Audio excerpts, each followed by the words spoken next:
Hi there, we are back for a brand new week. The usual culprits, Celtic are not very good, guys. We dropped more points at the weekend.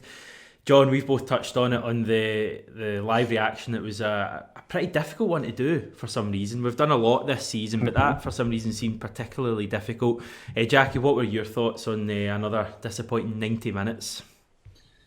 Yeah, honestly, I wasn't expecting a lot. I think with the team um, set up the way it is, I just couldn't see a bit like the Hibs game. You're trying to find out where the goals are going to come from, the creativity. It's a bit again a bit unfair with the strikers missing. Um, the personnel they've got, but the young lads have been put in there. A bit of pressure on them. I think it maybe helped with the fans weren't there. Because I think they'd be pretty angry about the performance and the result. hmm There was a couple of contentious decisions, Jackie, before the ball even kicked off. I'd suggest, people were a little bit upset that Stephen Welsh was dropped out of the team after performing pretty well against Hibs the week prior. And the decision to recall Scott Robertson from loan and then just give him no minutes at all in a pitch. Were you expecting to see maybe a couple of more young players in the team, given kind of the situation of the squad? If players like Welsh aren't playing on Saturday, then are they ever going to get a game regularly? Yeah, I think that one was maybe a bit harsh just because he'd done well. And you want to see how he can handle it. I think, it's maybe we spoke about before, it's a chance to look at the younger ones to see if they can step up and play a role in the first team. If they can handle the pressure, not just maybe playing one game, 2 games, and then out for 9 or 10. Can they go and play 4 or 5 games at a really high level of consistency? Because I think you look through the team this season, the consistency's been a big factor in the performances and results. So, you're only going to get that, with giving them a chance to see how they handle it. And Jackie, just one more thing. Take it you never want to see Tom Rogic played as a striker ever again. Yeah, I didn't think it was his position. No. They've done it the other way about against Hibs with Mikey Johnson up there, and there's no out ball. We knew that before the game against Hibs. The Rangers games where he's played up there before, he can't. It's not his position. The lad, in fairness to him, but with all the strikers missing from the start lineup, Griffiths, Edouard, Kamala, Ajeti. There's 4 players that maybe one or two of them to get that game. They'll be waiting for their opportunity between Griffiths and Edouard, and then obviously they have to self-isolate. So the whole thing has just been so frustrating. Hamish, are we ever going to escape this Dubai stuff? It seems to have all reared its head again today. It's horrendous, isn't it? I mean, I'll ask you a question straight away, John. Is Dubai the worst, most self-inflicted thing Celtic have ever done, in your opinion? Can you think of any kind of shambles that tops it?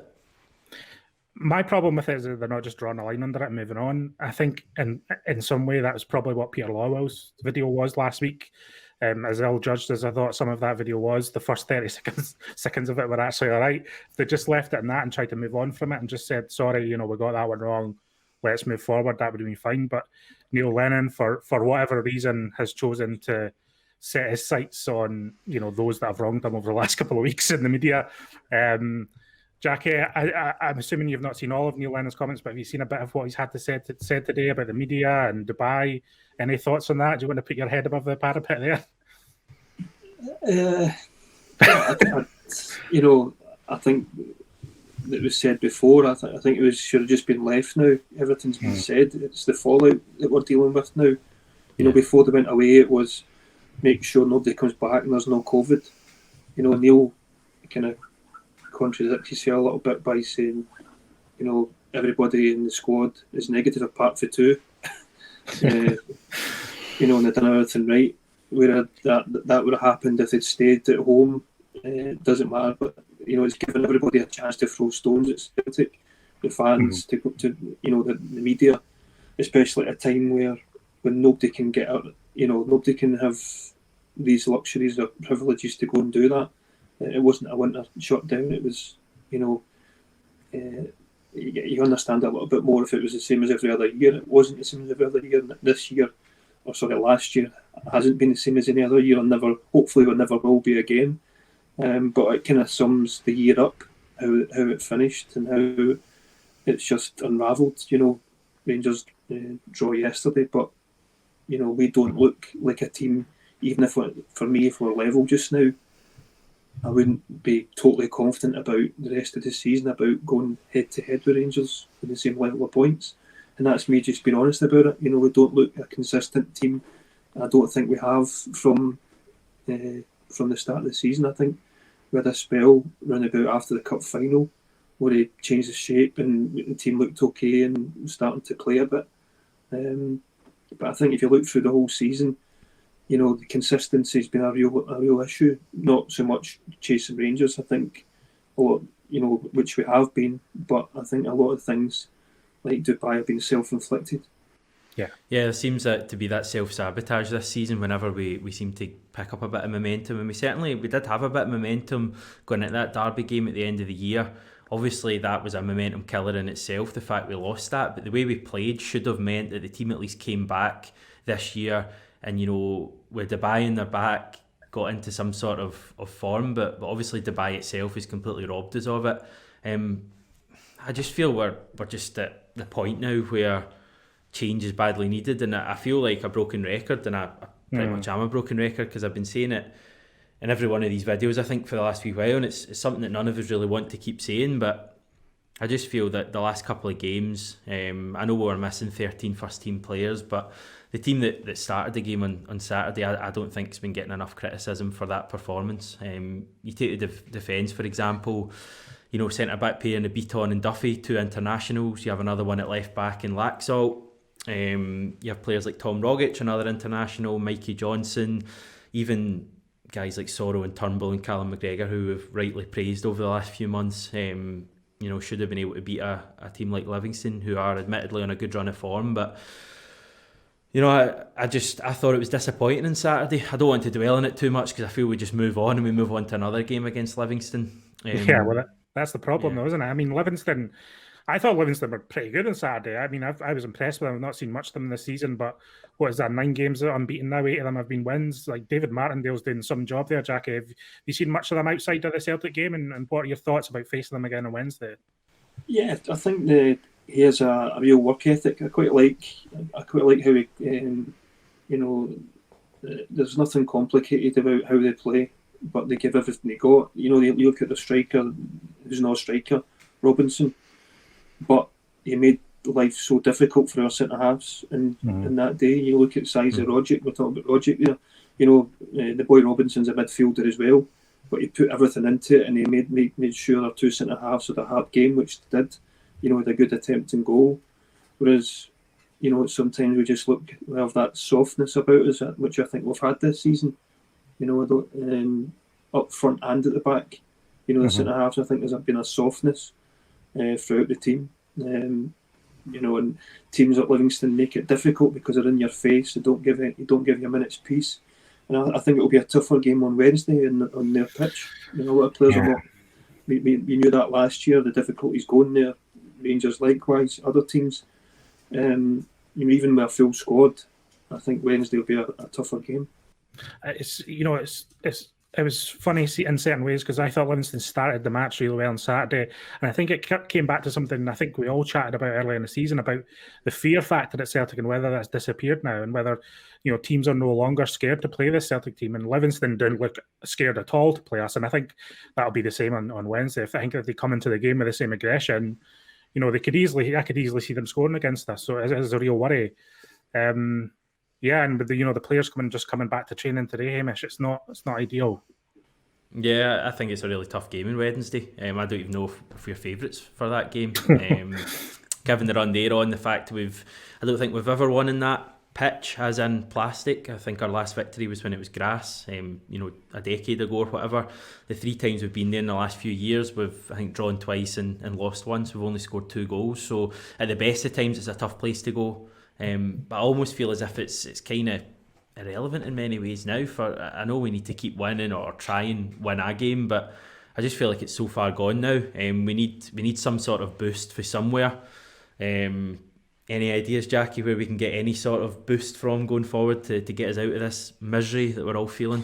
No, I think it's hard just because of the way it's playing out just now this season, how the season's been. It doesn't give you a lot of optimism between now and the end. As I'm saying, I think if we're leveling points just now rather than chasing it, I wouldn't feel totally confident in that squad at the moment, because there's a lot of questions throughout the team. The goalkeeping stuff, the centre halves, the strikers. And I think that has been the case. I think, as I said earlier, I think the one spell that we had was after the final when he changed his shape to the two strikers and the diamond. I thought that worked up until the Rangers game. I thought we were playing well without getting the merits of the goal to go ahead against them. And obviously the sending off changed that and we ended up losing the match. But I think obviously a lot of things need to happen between now and the end of the season for what will be next season. Now once they need to keep fighting just now until the league's mathematically impossible. Because for me, I feel like it's like the club just need to accept reality now, and that what's come into my head over the last few days, which I wasn't really considering before, is the concept of a caretaker manager. How would you feel about that, Jackie? How would you feel about kind of someone temporary being in charge? Is there any point in that while Celtic look for a proper long-term option, or is it just the case of riding whatever this is with Neil Lennon out now? No, I don't think a caretaker's what's needed, because that just creates more uncertainty between now and the rest of the season. It needs, if they need to carry on until the league's gone, and then they'll make a decision there if it is to change. But I don't think it's just the one person, the manager. I think there are a lot of things need to be changed. That if it's not worked, which up until now it's not worked this season for one reason or another. There are a lot of things that we'll need to evaluate between recruitment, the coaching, and everything else at the club. I mean, I can't think of a single area at the club that I'm happy with Hamish at the moment. No, exactly. I was just going to say about the players, Jackie, I appreciate you never played during a global pandemic. At least I think that wasn't the case. But with regards to, the players having missed the last, whatever it is, 10 days, 14 days, is it, isolation, something like that.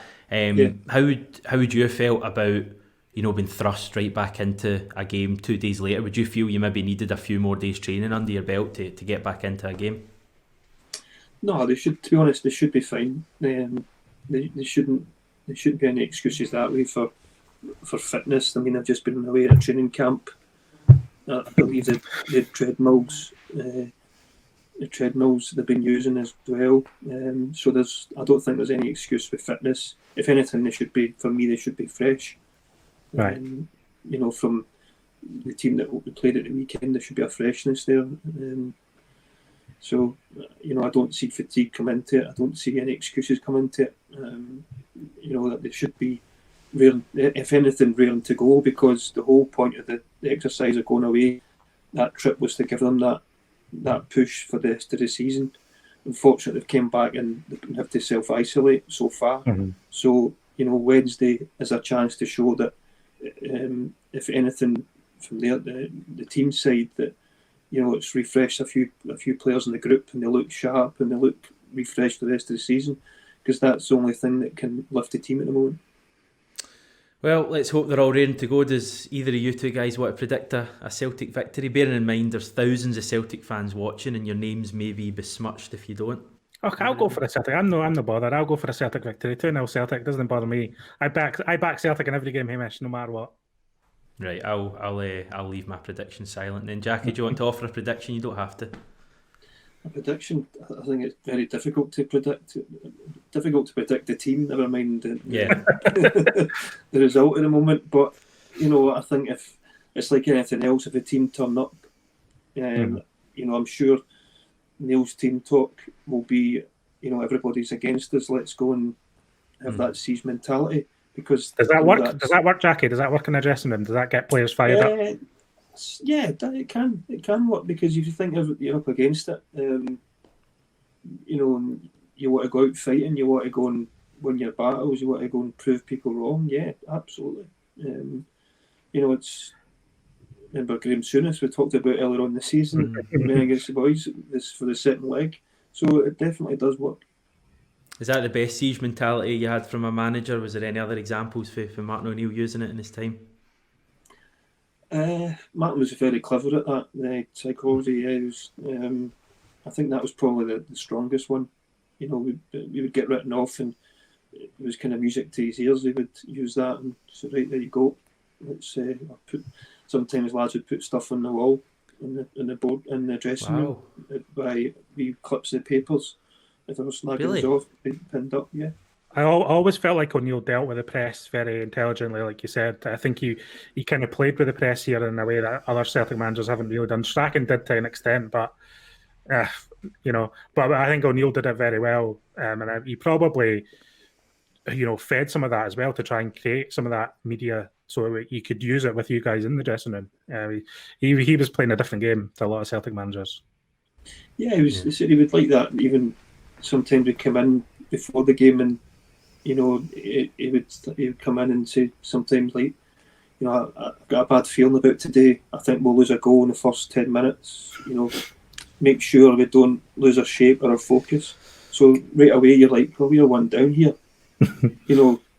Before you went out, but just to we're going to lose a goal. It's just certain times he would come in with certain things there. He was very, very clever, and as you said, he handled the media well. He handled the players really well. Really intelligent man.